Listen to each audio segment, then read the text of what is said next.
안녕하세요. 이번 시간에는 이기적 리눅스 마스터 1급 리눅스 실무의 이해 파트에서 2강 리눅스 시스템의 이해에 대해 알아보도록 하겠습니다. 이번 강의에서는 주로 운영체제의 내부 구조와 컴퓨터 시스템의 구성 요소와 같이 사용자 쪽보다는 하드웨어 쪽에 가까운 부분에 대해 이해해보는 시간을 가져보도록 하겠습니다. 먼저 가장 기본적인 운영체제, 리눅스는 컴퓨터를 쉽게 이용할 수 있게 해주는 프로그램이니까 컴퓨터의 구성 요소, 즉 하드웨어들에는 어떤 것들이 있는지 알아봅시다. 우리가 사용하는 컴퓨터 시스템은 우선 본체라는 컴퓨터 안에 CPU나 메모리라고 불리는 주기억 장치, 그리고 하드디스크 또는 USB처럼 데이터를 영구적으로 저장할 수 있는 보조기억 장치, 그리고 모니터나 마우스와 같은 입출력 장치로 이루어져 있습니다. 여러분들이 저장한 파일, 설치한 프로그램, 그리고 운영체제라는 것도 모두 하드디스크에 저장되어 있죠. 우리가 컴퓨터를 키면 하드디스크에 저장된 운영체제가 메모리에 로드되고 메모리에서 실행이 되게 됩니다. 부팅이 다 되면 여러 프로그램을 실행할 수 있을 텐데 이런 프로그램들도 마찬가지로 하드디스크에서 저장되어 있다가 메모리에 로드돼서 동작합니다. 메모리에 있는 다양한 프로그램에 뭔가 처리나 계산이 필요하면 메모리의 내용을 CPU가 읽어서 계산하는 거죠. 이번 시간에는 운영체제가 어떻게 메모리까지 올라와서 실행이 되게 되는지, 하드디스크에 있는 파일이 어떻게 저장되는지와 같이 하드웨어를 리눅스가 어떻게 제어하는지를 보도록 하겠습니다. 먼저 보조기억 장치와 관련된 내용들을 보도록 합시다. 일반적으로 보조기억 장치는 한 개를 사용하죠. 하지만 이렇게 여러 개의 USB 또는 하드디스크를 같이 사용할 수도 있습니다. 단순히 여러 개를 이용하는 것이 아니라 이렇게 여러 개의 장치를 논리적으로 리눅스에서는 하나로 묶어서 사용할 수 있어요. 이런 기술을 레이드라고 하는데요. 요즘에는 레이드의 I가 독립된이라는 뜻의 independent라고 되어 있지만 예전에는 비싸지 않은 inexpensive라는 뜻도 있었어요. 용량이 큰 디스크는 너무 비싸니까 싼 디스크 여러 개로 용량이 큰 하나의 디스크를 만드는 거죠. 레이드를 이용해서 여러 하드디스크를 가지고 하나의 큰 디스크를 어떻게 만드느냐에 따라 성능도, 용량도 달라지는데요. 대표적인 방식으로 레이드 0, 레이드 1, 레이드 5가 있습니다. 레이드 0는 하나의 파일을 저장할 때 여러 디스크에 나눠서 저장하는데요. 그렇기 때문에 디스크의 용량도 커지고 동시에 쓰기 또는 읽기를 할 수 있어서 속도도 빠르죠. 레이드 1은 하나의 파일을 저장할 때 똑같은 데이터를 여러 디스크에 전부 저장합니다. 속도나 용량은 디스크가 하나일 때와 똑같기 때문에 디스크가 낭비라고 생각할 수도 있지만 컴퓨터를 사용하다가 디스크가 고장났을 때 데이터를 안전하게 유지할 수 있다는 장점이 있죠. 레이드 5는 레이드 0와 레이드 1의 장점을 조금씩 합쳐서 만든 건데요. 용량과 속도의 장점도 있으면서 디스크가 고장났을 때 안전하게 데이터를 유지할 수 있습니다. 이는 여러 디스크에 나눠서 저장도 하면서 디스크가 고장났을 때 복구할 수 있는 데이터를 추가로 저장하기 때문에 가능합니다. 이런 하드디스크에도 비슷해 보이지만 여러 종류가 있는데요. 대표적으로 이렇게 세 가지 종류가 있습니다. IDE, SATA, 스카시가 있고 IDE와 SATA는 일반 컴퓨터에서, 스카시는 서버용 컴퓨터에서 사용한다고 생각하면 될 것 같아요. 그리고 IDE는 좀 예전 컴퓨터에서 쓰던 방식이고 요즘 컴퓨터에서는 대부분 SATA를 사용합니다. 자, 그리고 최근 리눅스는 이런 하드디스크를 인식하고 사용하기 위해서 LVM이라고 하는 걸 이용해서 논리적인 디스크를 만듭니다. 먼저 하드디스크를 PE라고 하는 작은 단위로 잘게 잘게 쪼개서 PV라는 것으로 만들어서 인식한 후 이걸 모아서 VG라는 그룹을 만듭니다. 그리고 VG에서 원하는 형식으로 논리적인 디스크를 만들어서 사용하는 것이죠. 이때 레이드로 구성을 해도 되고 아니면 그냥 일반적인 방식으로 이용을 해도 됩니다. 만약 새로운 디스크를 추가하거나 아니면 기존에 쓰던 디스크의 P2가 남아있으면 용량을 늘리는 것도 가능하고 다시 줄이는 것도 가능합니다. 자, 그럼 이번에는 디스크에 저장되어 있는 리눅스 운영체제의 구조에 대해서 알아보도록 합시다. 먼저 부트 매니저입니다. 부트 매니저란 하드디스크에 설치된 운영체제를 컴퓨터의 전원이 켜졌을 때 메모리에 로드되게 해주는 역할을 수행하는 프로그램을 말합니다. 하지만 이런 부트 매니저도 프로그램이니까 누군가가 실행을 해줘야 하는 것인데요. 컴퓨터가 처음 전원이 켜지면 메인보드에 롬이라는 곳에 저장된 바이오스라는 프로그램이 실행되고 이 바이오스는 부트 매니저를 실행해주는 것이죠. 하드디스크의 제일 첫 번째 데이터를 저장하는 위치에는 MBR이라고 해서 딱 512바이트의 데이터가 저장되어 있는데요.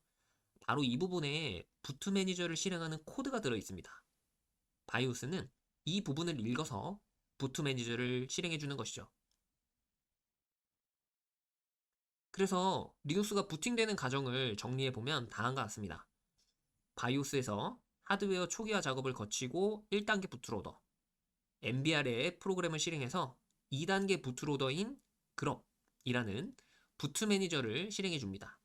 여기서 우리가 리눅스 커널을 고르면 나머지 부팅 과정이 진행되는 것이죠. 부팅이 완료되면 리눅스 커널은 런 레벨이라는 레벨을 통해서 init 또는 시스템 D를 통해 적절한 프로그램들을 실행하게 되는데요. 런 레벨은 다음과 같은 레벨들이 있습니다. 우리가 가장 일반적으로 사용하는 레벨이 5이고 낮은 레벨일수록 사용할 수 있는 기능과 프로그램들이 제한적이라고 생각하시면 되겠습니다. 자, 그럼 리눅스는 부팅이 되면 런 레벨에 맞는 프로그램들을 init 또는 시스템 D로 실행한다고 했는데 init은 예전 리눅스 시스템에서 사용하던 프로그램이고 부팅이 되었을 때 실행되어야 하는 프로그램들을 실행해주는 역할을 했습니다. 요즘의 리눅스들은 이 작업을 시스템 D라고 하는 프로그램으로 하고 시스템 D는 이런 작업들을 병렬로 실행해줘서 init보다 부팅 시간을 단축시킬 수 있습니다. 다음은 시스템 D가 관리하는 프로그램들의 설정 파일입니다. 어떤 런 레벨에서 어떤 프로그램들을 실행해라와 같은 내용들이 들어있어요. 시스템 D로 관리되는 프로그램들은 꼭 부팅할 때만 실행되는 건 아니고 관리자가 직접 관리할 수도 있습니다. 간단히 실행 종료, 재시작, 현재 상태 확인과 같은 작업과 부팅할 때 런 레벨을 관리할 수도 있고 재부팅을 하거나 전원을 종료하거나 같은 전원 관리도 할 수 있습니다. 자, 그럼 시스템 D도 실습으로 한번 알아볼게요. 그럼 시스템 D는 관리자로 실행을 해봐야 되기 때문에 먼저 관리자로 로그인을 하겠습니다.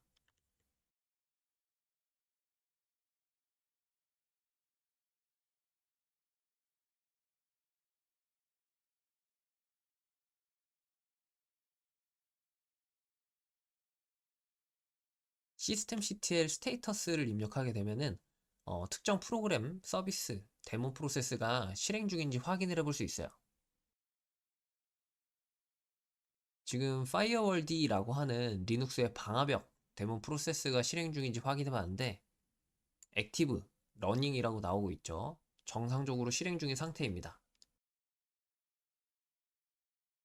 그러면 다시 종료해보고 상태를 확인해 보겠습니다.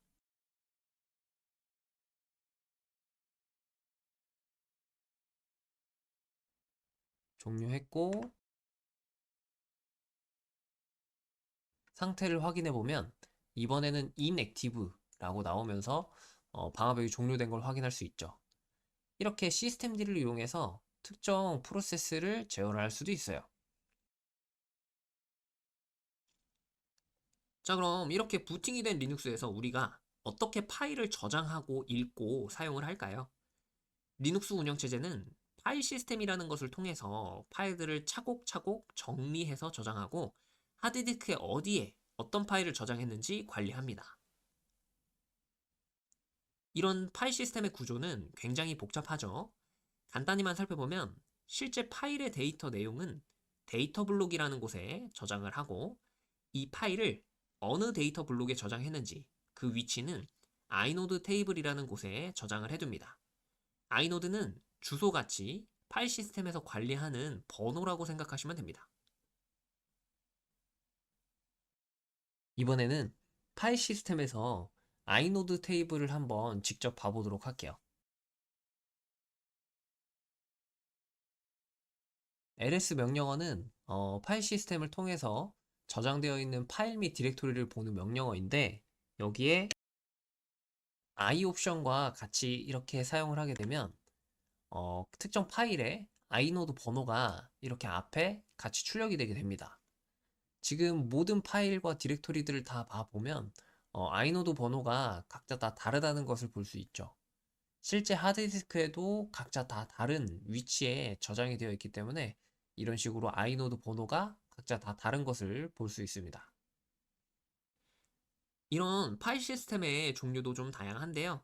전통적으로 리눅스에서만 사용하는 ext 시리즈도 있고, 윈도우에서 주로 사용하는 FAT나 NTFS도 있습니다. 로키 리눅스를 기준으로 현재 버전에서는 주로 XFS를 사용하고 있습니다. 각 파일 시스템은 최대 얼마까지 용량을 인식할 수 있나, 이런 차이점이 있고, 나머지는 뭔가 부가적인, 추가적인 기능이 어떤 것이 있나에 따라 조금씩 차이가 있습니다. 자, 그럼 이번에는 윈도우처럼 리눅스에서 GUI 환경을 사용하기 위한 내용을 알아보도록 하겠습니다.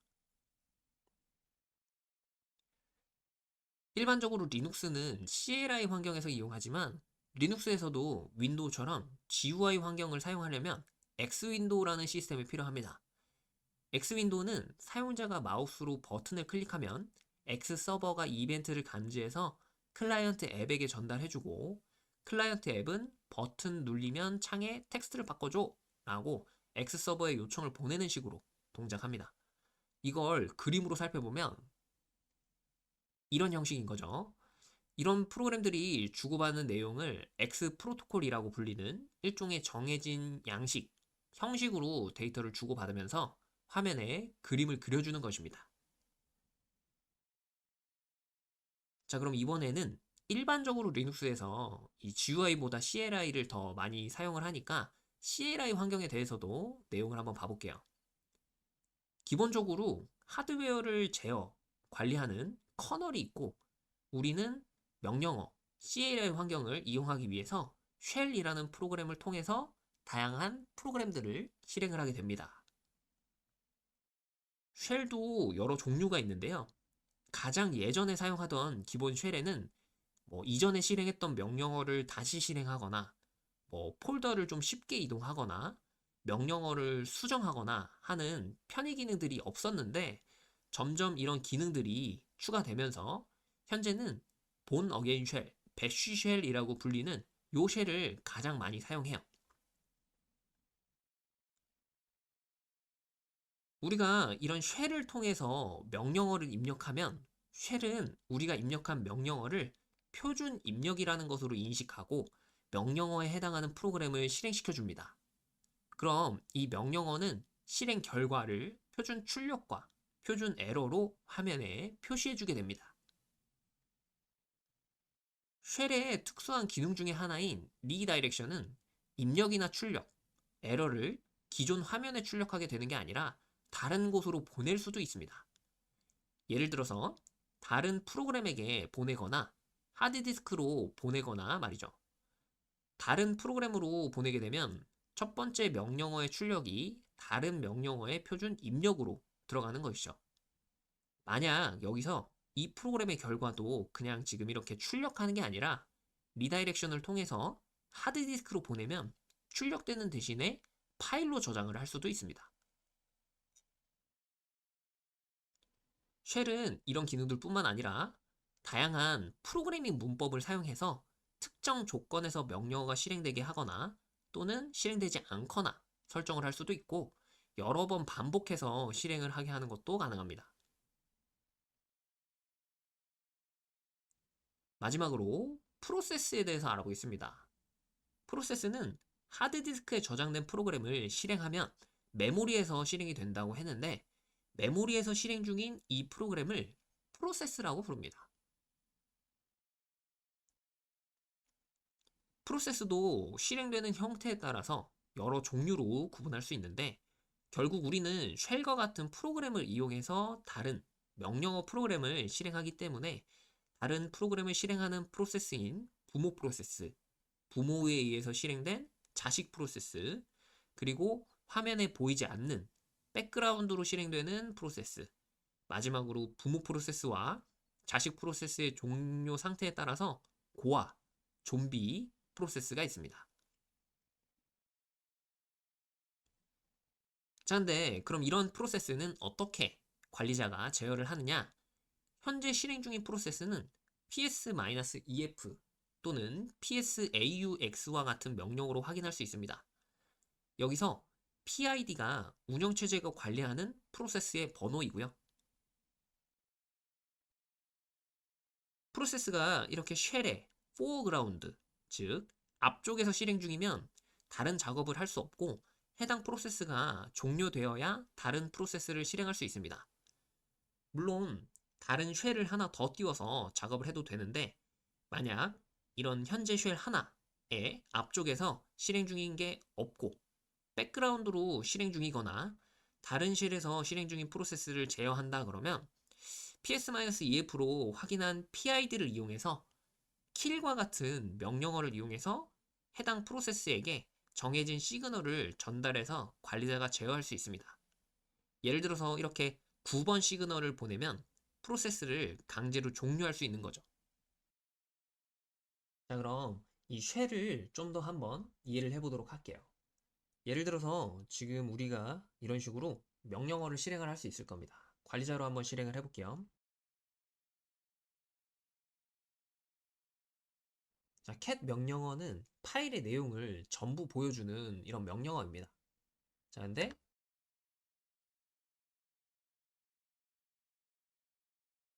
이렇게 방향 재지정을 통해서, 또는 이렇게 방향 재지정을 통해서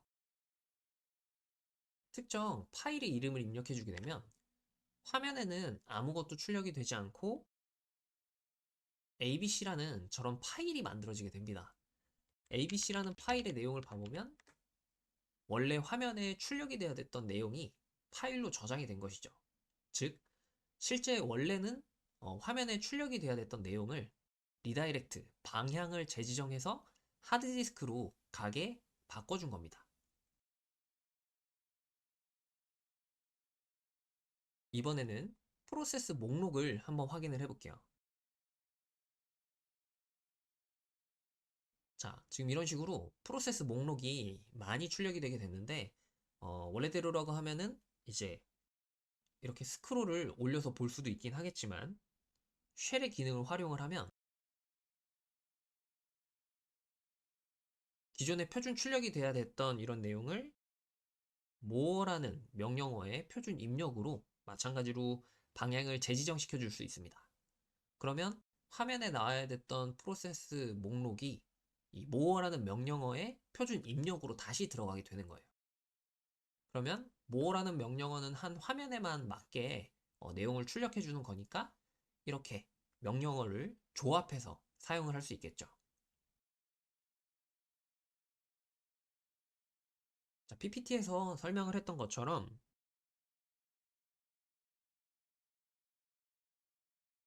이렇게 포그라운드에서 뭔가의 프로그램이 실행되고 있다면 해당 프로그램이 완전히 종료될 때까지는 다른 작업을 할 수 없습니다.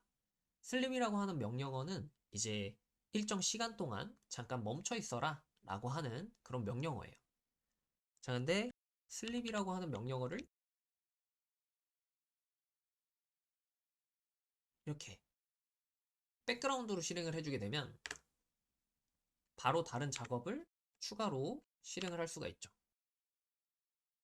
그리고